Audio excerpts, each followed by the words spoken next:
Hi, I'm Kim. I'm putting together a little presentation at the moment for a workshop I'm doing in Queensland at a conference. And the first slide of the PowerPoint really is, what is narrative therapy? And, every time I give a workshop on narrative therapy, I have to think again, what is it? And the thing is that the person is the expert in their life, is the primary foundation of narrative therapy. And if we stand in front of a group of people, like I'll be doing at the presentation, or you're sitting with one client, or a couple, or two parents, how do we know what they would do if they had a whole day off? What kind of things stir their heart? How do we know that they haven't thought clearly about trying to improve things in their lives? If we want to jump in and give advice, or we start to judge them as, why are they going out with that person, or why can't they save a bit of money, whatever it is, that we're in our heads. We're not in our hearts. We're not connecting with that person, with our heart. So until we understand that the person's the expert in their life, and we are with them for some reason, we actually probably don't even know why we're with them. Even if we say, oh, I'm a social worker, oh, I'm a counsellor, I'm a youth worker, or whatever. Why are we with that person? It's a mystery, isn't it? But if we know right from the beginning that we aren't the expert in their life, they are the expert. They're the ones that live with this particular problem. They know where that hurts.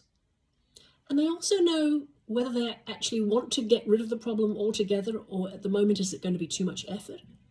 So if we're banging on about goals and, well, what can we do with our time together, and we're really future focused in a place where they're not ready to go yet,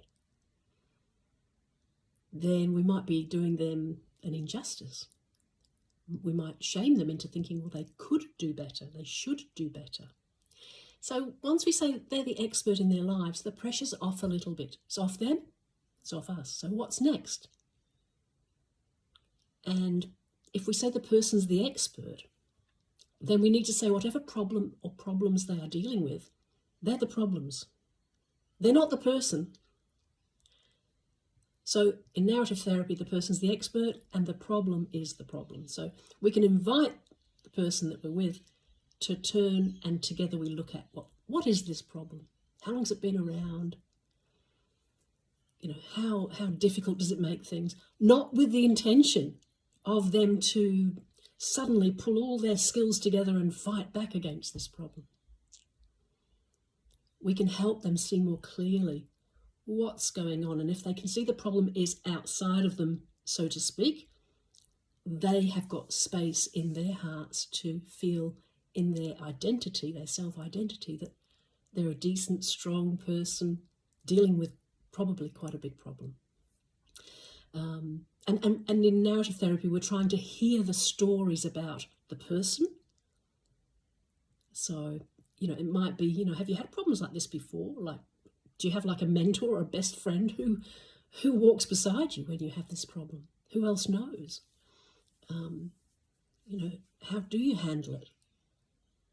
We want to hear stories about how this problem affects them. And we want to know stories about how they would fill a whole day if they didn't have to go to school or work and they had a whole day off and it was just theirs. What would they love to do? So, the person's the expert, the problem's the problem, and we can hear stories about the person and we can hear stories about the problem. And we go from there. As Michael White says, we loiter with intent. We don't know in advance, because we're not the expert, where we're going to go with this. I do hope you found this helpful.